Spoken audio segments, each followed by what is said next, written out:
So where we seek freedom in a worldly sense, greater income, the ability to spend our time how we choose, to spend our time contributing and producing, creating, well, in order to do that, we have to treat inner freedom as a key part of that process. In fact, the outer freedom is actually a reflection of the inner freedom. This can certainly be the appearance of outer freedom, but if you look under the hood, often, someone that comes to mind of the moment is Diddy, right? Puff Daddy, who became P. Diddy, who became Diddy. He had or has this incredible wealth and all these material possessions, but internally he was a slave to himself. He was a slave to his inner demons, and he was pushing away accusation after accusation. All these legal cases were being thrown at him, and he was essentially just paying them off, settling, until eventually it couldn't be hidden anymore. There was just clear-cut evidence of abuse. He was caught on camera abusing his partner, and that was just what was evident from the video recording. So this is someone who maybe had the appearance of selfhood, who maybe represented that,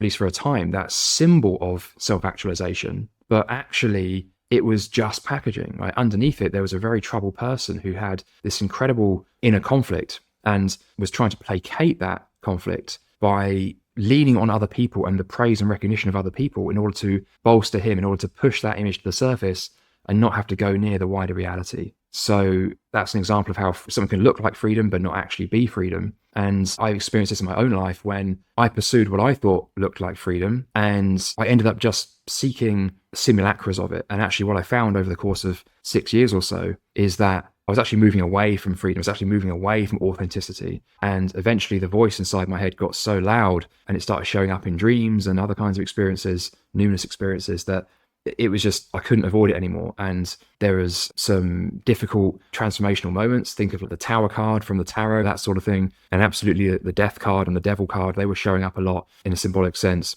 And a great change was needed. And it forced me back onto what is real freedom. And there's a kind of faith that comes from that. It's a kind of do or die moment because, well, if you're prepared to die in some sense, then generally you end up figuring things out. And at least whatever you do pursue through an authentic path ends up being good enough, because there's nothing better than living authentically. There's nothing worse than living inauthentically.